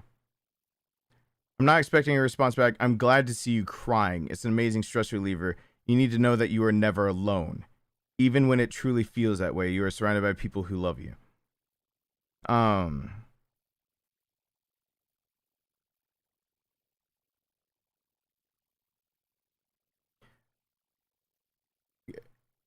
I'm not trying to necessarily, when I write these pros and cons lists and try to go through all this stuff in my head about like that question. Do I believe that Nathan being here helping the world would have also helped my brother? That me answering that question is more to come to terms with the idea of I will never be able to escape. I have to come to terms one day with the idea that I will never be able to escape, that it's just randomly going to come up. He was my brother. He still is my brother, but he was alive here with me for, like, you know.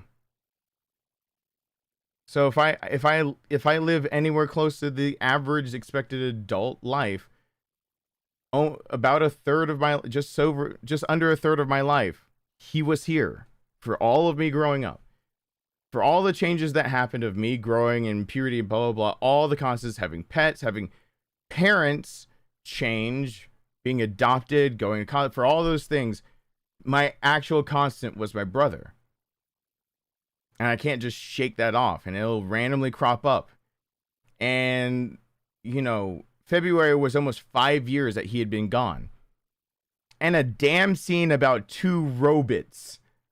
Like, two machine life forms, and one just in a machine voice saying, Big Brother, get up. If I fill him back with oil, maybe he'll get up. That tore me up. I'm never going to be able to get away from the pain of losing him. Because we were way too close and I relied on him way too much. I searched for the answer to that question of why one of us would have been better than the other, or what that means to me, because I need to know what to tell myself when I'm at my lowest, because I realize that I'm actually finally alone with my brain. That I had one shot in my life and one period of my life where somebody was with me almost every step of the way. And we hid a lot of things from my parents. We hid a lot of things from the whole world, but he saw straight through me and knew exactly what the things were and tried to help me. And I do my best to look at it as like I had the opportunity, and I at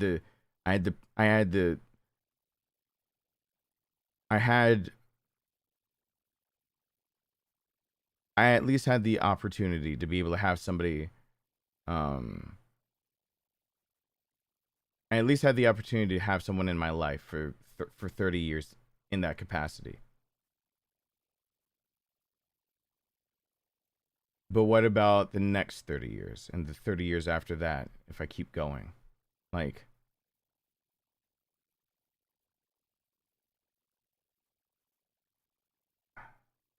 the only reason I try to answer that question is not to justify having Rowan anymore. Even though that there was one point where it did feel like that was why I was trying to answer it. And it's not to justify being a parent or justify why he's dead and I'm alive. It's to talk myself down from when reality hits me. And I wake up with a notepad next to my bed and I write down a thought because of a dream. And then I reach for my phone. to call my brother.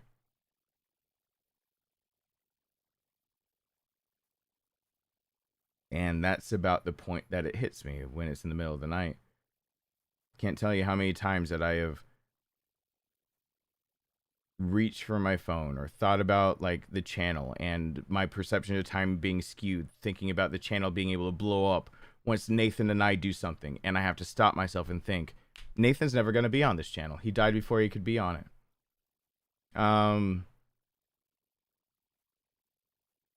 Is for times when I remember my age, and like I say, I'm looking forward to be 40. You know, another reason I'm looking forward to being 40, like that 40 can't come soon enough for me.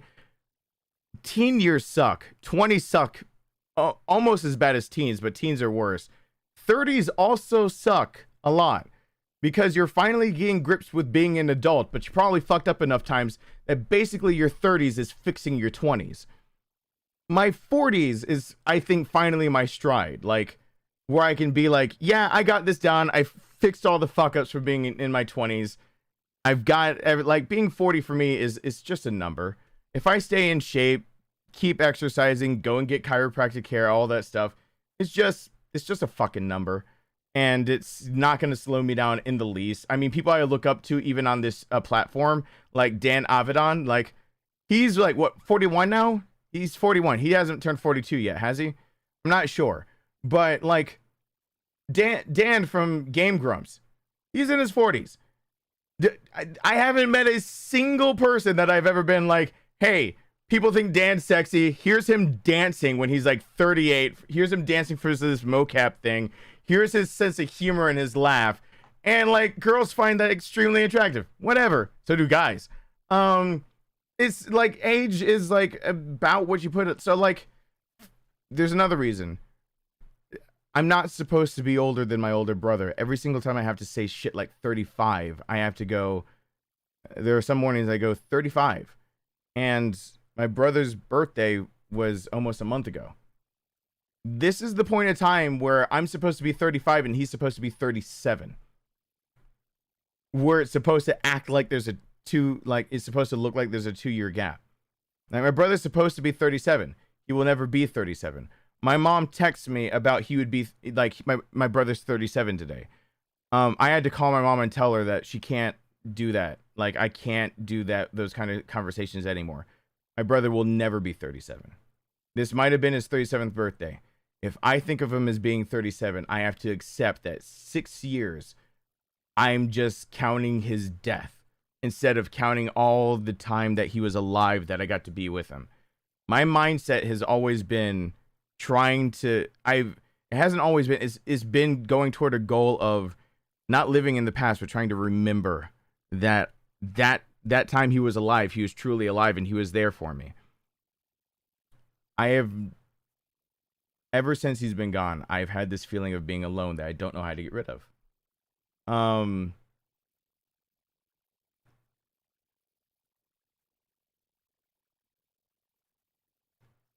But I remember feeling alone when I was younger. And the one who didn't let me, because he always knew what to do even when we were younger, was my brother. You know what my biggest fear is when I do that question and why it keeps coming up and why I try to talk my way down from it? I didn't know how to help myself, and I sometimes don't know how to help people that are a lot like me. Sometimes I drop the ball, and my son's a lot like me. So what happens when my son feels truly alone and I don't catch it? What happens when my brother would have caught that and I don't? Do you want to bring my son into this? I'm scared as hell that there'll be one chance. There'll be one night, one chance, one word, one bodily, one signal, one eye flicker, one change of tone, one something that I know my brother's been able to go through once and catch and could do it again. And I'm going to miss it and wake up to a child that's hurt badly or dead, or that is putting himself in situations that are dangerous or doing.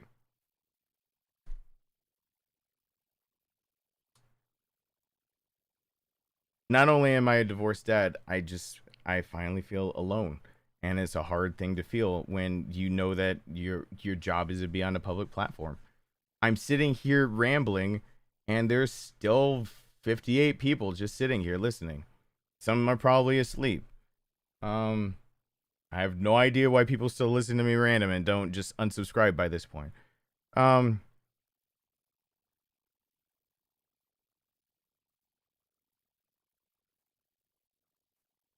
If I ever stop grappling with that question, I'll probably stop grappling with what makes my brother and I different and what things I wished he was here for. If I stop thinking about what I wished he was here for, I'll stop trying to fill in the gaps that he would have filled in. And if I stop trying to fill in those gaps, my son will suffer for it. So whether I like it or not, it's a question that will never go away. And I will never have a true answer to it.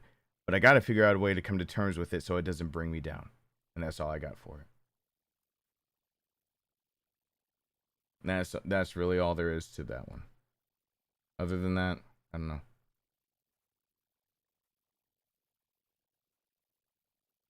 I don't want to live in fear, but try having a child and then at 4 years old, they're trying to convince you why being dead is better than being alive. And they're making not a 4-year-old's argument, but a 14-year-old's argument.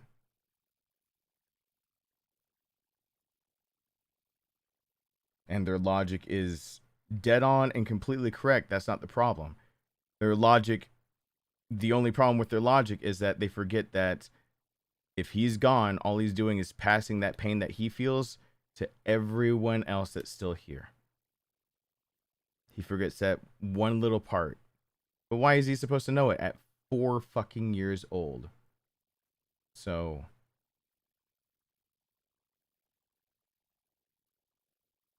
now he's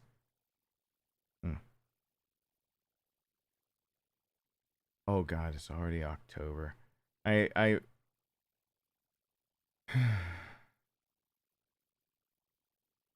like I forget months, and my son now is 8 years, 8 months, 12 hours, and there it goes. 42 minutes old.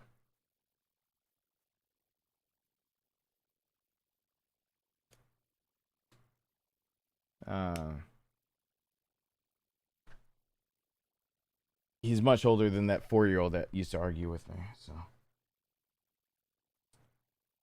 yeah, and I don't have a clean cut answer to that one. I do have this one thing though to say, to not end it on a downer.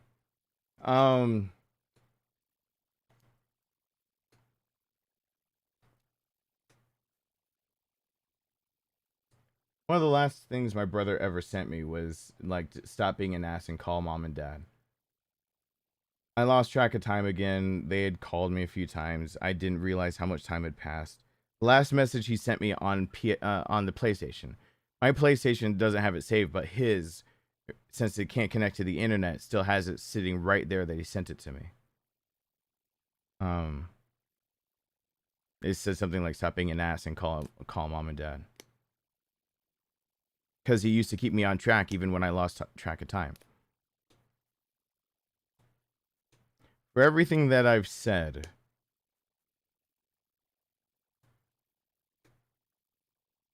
I don't regret being me and being his dad. That isn't the question. I regret the idea that Nathan can't be here also. But of everything I've ever done in my life, of everything that I've ever accomplished or ever will accomplish, of everything that's past, will come to pass, I have fucked up. Some aspect of all of it. Somewhere I fell short or it could have been done better. There's no such thing as being perfect.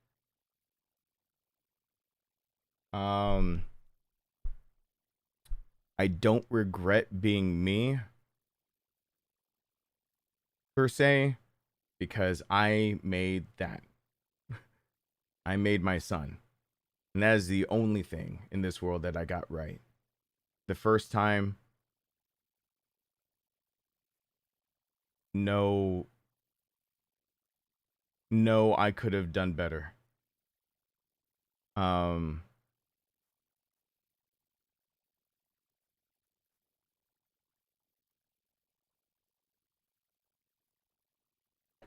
So when I struggle with all of these things, a lot of it has to do with trying to move on, and when it sneaks up on me that he's gone, how to move forward. But it's not necessarily anymore about wishing I could be somebody else. If you want the song that I used to listen to on repeat, it's Dave Matthews Band, Dancing Nancy's. If you listen to it for 2 seconds and you just listen to the first lines of "Could I have been," that's enough for you to know exactly where it's going. It's the idea of could I have been anyone other than me? That's the whole thing that keeps repeating. Could I have been anyone other than me? Actually, the version of that song that he does with Tim Reynolds is what I used to put on reverse all the time when I was really, really depressed. Could I have been? And then the second verse is 23 and so tired of life. Such a shame to throw it all away. There's a point in time where I regretted the idea that I was ever me. That's no longer the case because, yeah, I got that perfect. My son, you guys have seen him on camera. Be jealous. You don't get it. You won't get him. While I might be scared shitless about where his mind takes him, and what I can and can't do for him, yeah, be jealous. My son's amazing, and you don't get him. I do. I made that. That's my crowning achievement. I don't give a shit about playing Carnegie Hall, violin, all that, and or being able to win ride to Ivy. Fuck all of that. I made him, because all those other things I fucked up somehow. That I got that perfect first time. He came out and he was perfect.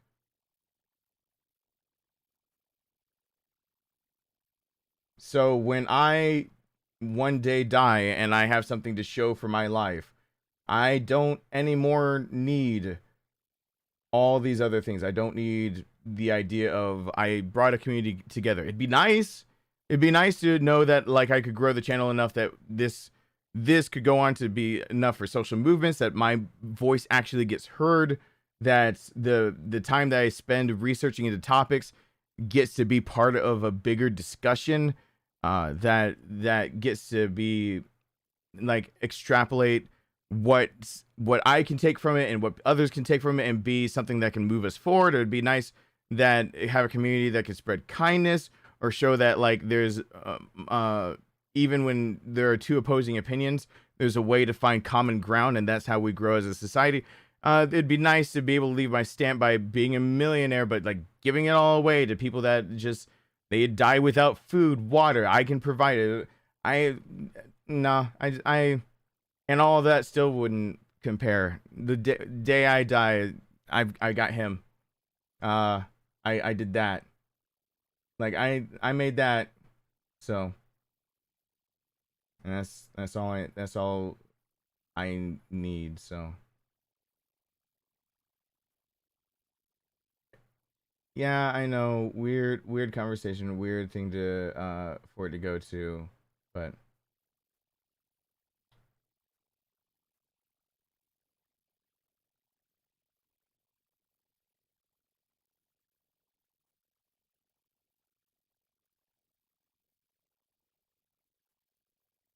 yeah, it's about time that I end it. Though you know what I'll do? Put back up on. Where's my crowning achievement? Put that up here somewhere. This roll credits, but we'll roll it over. Oh God, the image is huge.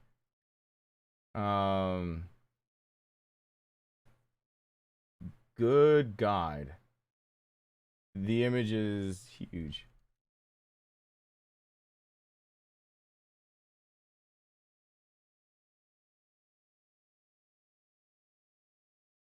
Wow. Can I have a less responsive keyboard, please? Put an extra 0 in there. Here we go. Man, that's all distorted. There we go. Look at there. There's the crowning achievement in my life already. I got that covered.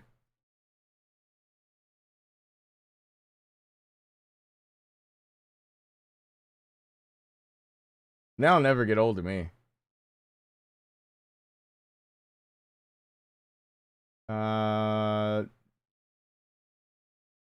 You know what will get old? My keyboard not acting like it's supposed to be. Oops. Good God. It will not let me adjust things on the fly as easily. There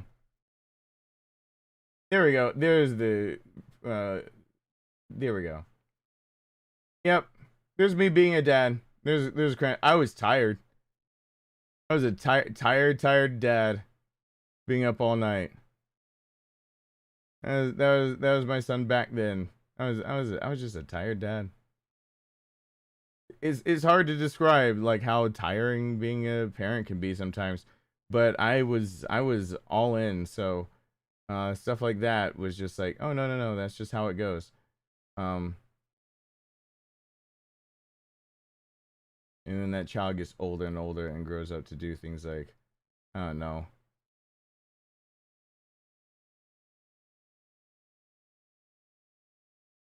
More and more be like this.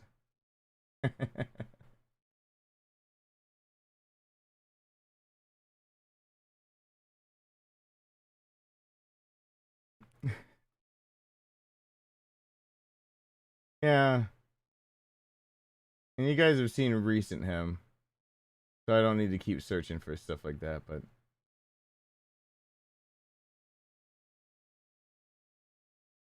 less Tiny Rowan right there. Oh, don't worry about baby fever. He's not baby there. That is a child that scarily, that's the face of a child that can argue with you about suicide, but also pulled on that. So, oh yeah, he was happy. You know why he's happy? Because we were doing Christmas stuff. He got to wear a Superman shirt underneath his button up so he could feel like Superman to try to rip it off. And it was Dad taking the picture. My son's actually happy with me. That is one thing that I think I've finally...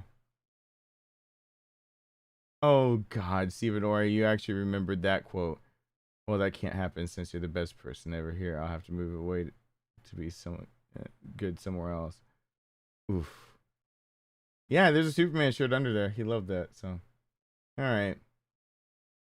That's where it's laid enough for me. The credits can scroll over his face after I've done one more thing. Oh, and when God. People who deep throat have nightmares, they dream about this. God, why did that sound bit have to come up? If you get me on serious topics, I'm gonna warn people. This is not the first time we've been down this road. Getting me on a serious topic is always you don't necessarily know what you're actually getting yourself into. Andrew, you're here right at the end. I don't know how much. Like we said, we go for like 20% gameplay here. I think we hit that mark at least today. Jeffrey, you can't prove it's me. Alyssa, Lee Bird, Gail, Rainbow, Andrew Hillier, Rudy, Micah, GJD, Peter. Super chats from Aubrey and Holt and Lee Bird. New subscribers, Sergio and Felipe. New channel members flexing, Eric, or returning, Aubrey, Alyssa, Stacy, Julia, Skulking, Fire. I'm glad you guys can flex. I wonder if in the credits I can actually separate that out anymore. Like being able to thank you guys and show new channel members, and then show like, instead of just new channel members, show also like a separate like people who have been there like at least 1 month, so it would be separate. You know what I mean? But thank you guys so much for being here. Hope you guys enjoyed. And I'll see you guys probably tomorrow. I'm gonna try to not do serious talks as much, especially because on horror games I'm really scrutinized by YouTube and I have to be more of an entertainer. So tomorrow, hopefully I'm here tomorrow. If I'm not here tomorrow, I'm hurting. That's just what it comes down to. If I'm here tomorrow, most likely I'm going to be trying to still play a horror game so that I'm free to do family night on Wednesday and whatever else I want to on Thursday. And most likely it's going to end up being Resident Evil. But most likely I'll also like limit the amount that I can like pay attention to tangents or other things going on. And I'm preemptively apologizing. It's not that I don't care about you guys if something comes up and it's like big and bad. It's not that I don't care. It's the idea that if I don't keep the ball rolling on like some of the times when I know YouTube is peeking in on me, like if I put Resident Evil in the title, they're peeking in on me, and I gotta do what other bigger streamers do, which is usually say that like, oh, I'm sorry to hear that, and like I hope things get better, and they move on. It is what it is. Just giving warning. So don't forget the daddy booty. Oh gosh.